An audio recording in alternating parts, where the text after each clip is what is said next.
than what we typically produce.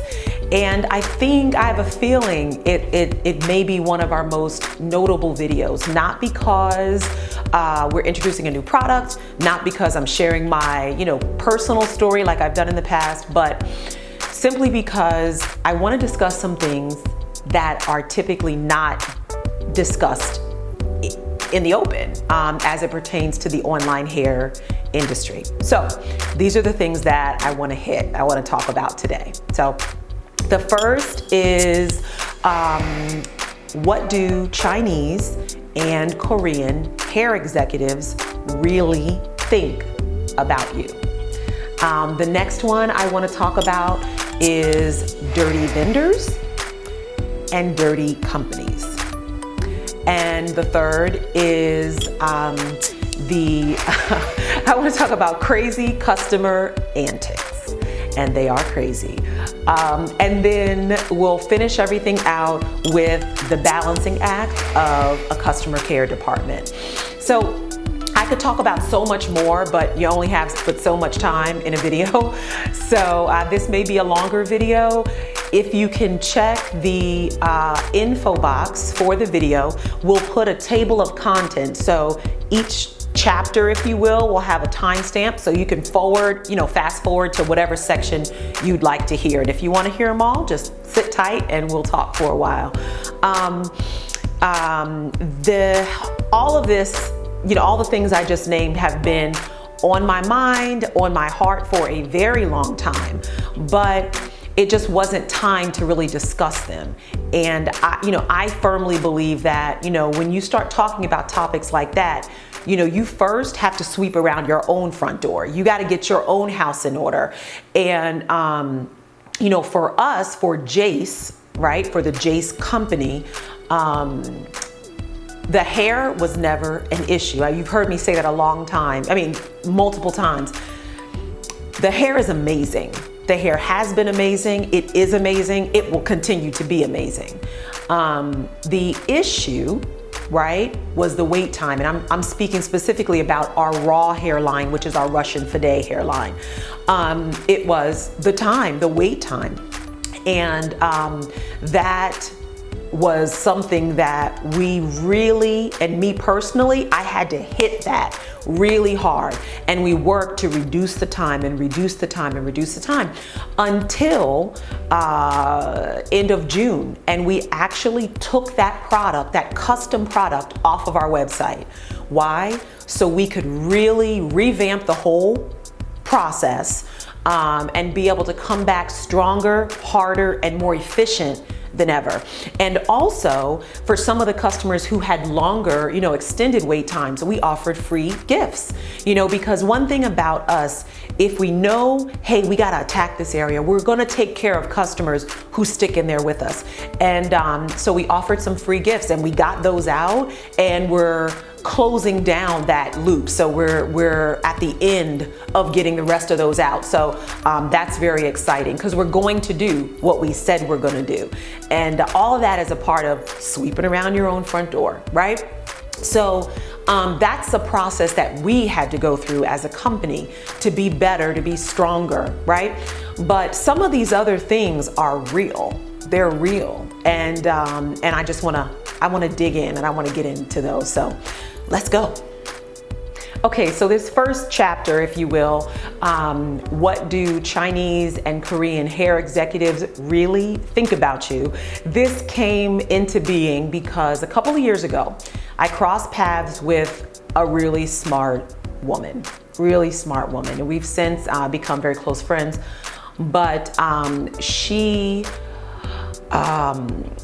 worked for one of the largest hair distributors in the nation, not hair companies, hair distributors. Okay, so a hair distributor is providing the hair to hair companies, salons, so on and so forth. Okay, so very, very, very large player.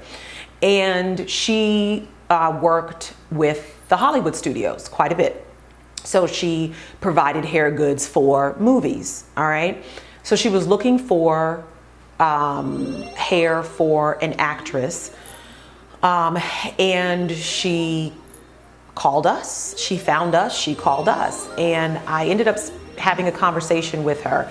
And from that, we had more dialogue, and we had more dialogue, and we had more dialogue.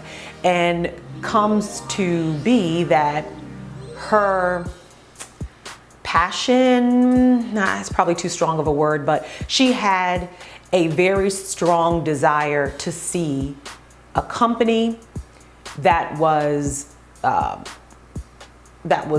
led by an African American.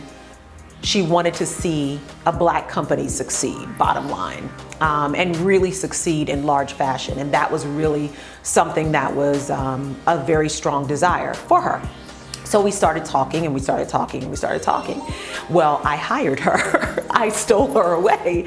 And this was a couple years ago, because it turns out she was really becoming less and less happy in her current role. So I saw an opportunity, and I was able to hire her and bring her on our management team. So we were having this conversation one day, and she told me about a situation, or told me about a time when she goes into a meeting and you have all of the hair executives there, or the directors, the vice president, you know, these heavy hitters, okay? And she's there, and she's in the meeting, and so on and so forth. And they're talking about the market and what they're maybe going to introduce next, blah, blah, blah. And she says, you know, there's a lot of traction that some of these smaller companies are getting in the online space that are offering raw hair, or are offering really high quality premium extensions to Black women. You know, why don't we consider getting, you know, moving in that direction and offering something that's higher quality to Black women? Well, the executives literally laughed at her around the conference table and said, why would we do that? Why would we do that? Literally. Because I asked her 5 million times. I said, so they said this? They said, you know, they literally said, we give Black women junk hair. They like it. And if they complain a little bit, so what? They come back, they buy it again. We give them junk hair, they buy more junk hair. And it's a good business. It's a good business model. We make tons of money because we're just giving them junk. We can mark the price way up, and they come back. It doesn't last long. They come back and they buy more.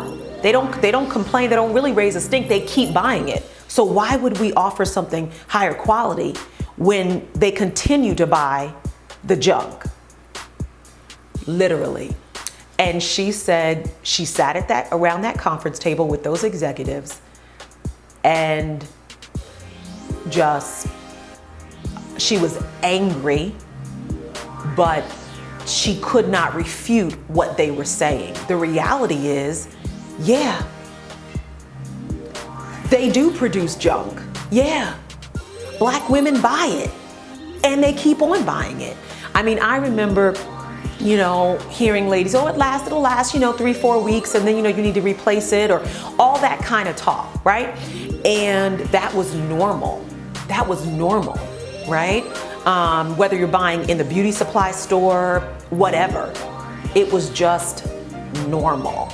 Even online, some of the places online, it was normal. So she and I got into this dialogue about this, you know, and the reality is, they were not ready to hear that then. They were not ready to hear, hey, you need to start, you know, producing higher quality because there's an appetite for it. Fast forward a couple years and you walk into a beauty supply store, what do you see? Raw, unprocessed, Brazilian, whatever, pure, Remy, blah, blah, blah, whatever. We started taking a little bit too much of their money. We meaning hair companies that were offering really high quality hair direct to consumers. We started cutting in a little too much into their profit. And so they said, well, we got to play the game. So they go in and they start producing whatever, and put a label on it that says pure, that says raw, that says unprocessed, that says, hey, you can dye it, hey, you can perm it, hey, you can this, you can that. It is not raw. nor is it unprocessed. It's just a little bit better. That's all. It's just a little bit better than what they were selling before. That's all. That's all it is. So, you know, one thing about China is they are masters at marketing to the Black woman. And I'm talking specifically about online hair, okay, the online hair industry. You could maybe apply that to tons of different situations, different people groups, whatever. But this is the space I'm talking about right now. They are masters. They will watch our YouTube videos. They will watch, they will, you know, read the lingo. They will, you know, what's the catchword or the catchphrase, or what are, you know, what do ladies, how are ladies making their wigs? How are they this? And they will duplicate it. They are masters of duplication, masters of duplication. And so here's the thing. Hey, I gotta give it to them. If you're gonna watch your target market and you're gonna watch them and study them and then market to them, bravo, bravo. I have no problem with that. But here's the thing.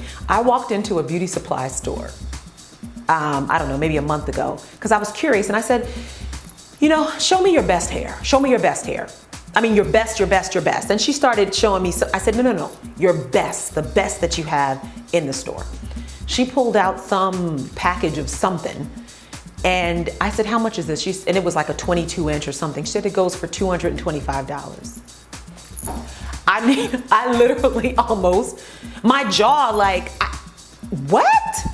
It goes for what? 200 and what? It felt like straw. Like I don't know what it was supposed to be. I have no idea. I have no idea. But they, you know, it didn't have a label. It's just gonna come, you know, in a plastic bag or whatever. It's as raw, this is virgin. And literally she gave me the whole spiel. This is raw, this is virgin, this is such and such and such. $225. I said, you got to be kidding me. You have got to be kidding me. But here's the thing. Ladies will go in there and they will buy and they will spend $150 or $180 or $95 or whatever for something that's really one step above junk. One step above junk. So when it comes down to it, whose fault is it? Is the factory's fault or is the consumer's fault, right? Because you don't push back. Now here's the thing. Here's the flip side of that. That same hair distributor who made products, yes, for Black women, also made hair goods with European grade hair, right, for Caucasian women. You ask me if there was a difference in quality. Absolutely, absolutely. But here's the thing. I'm not going where you think I'm going.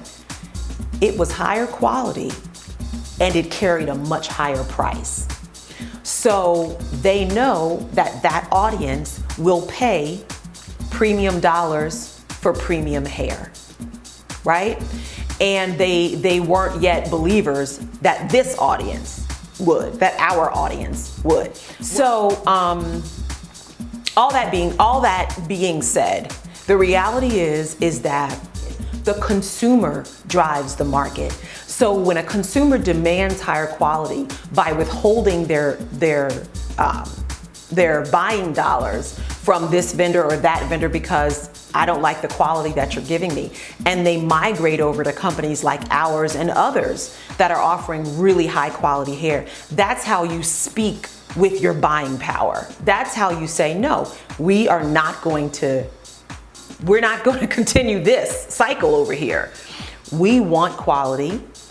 We're tired of paying for hair that only lasts 3 months, and this is what we're gonna do. So again, you know, I literally just wanted to mention that because I think that hearing from someone sitting at the table on the inside, and mind you, I didn't even go into the detail, but laughing, jokes made about Black women and our culture, you know, just really disrespectful stuff, right?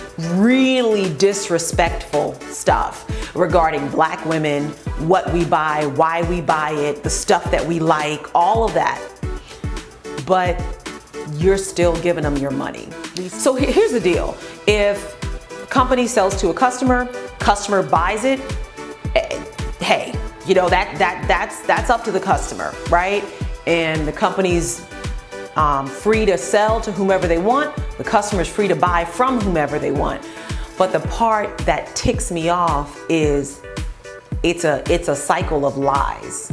When you put raw on a package and it's not raw, when you tell somebody unprocessed and it's not unprocessed, when you know, whatever language of the day, whatever origin you're throwing on your hair today, whatever country, exotic place you want to call it and say it's there, say it's from today, when you lie to a consumer and they pay their hard-earned money based on your description, meaning this hair is raw, this hair is unprocessed, or what have you, that's a problem. That's a problem. That's what I take issue with. That's what I take issue with. So it's just unfortunate that at the end of the day, they know they can, they think we are stupid, and the more we buy from them and, oh, this is the unprocessed so-and-so and this is the this and that, all we do is prove the theory or their belief that you can sell anything to Black women if you put it in a pretty package and you put an exotic name on it or what have you. And hey, I love pretty packages. Hey, I like exotic countries. I like all of that. But let your product be, you know what I mean, what it's supposed to be. So anyway, just my 2 cents. But that trickery, that does lead me into chapter 2.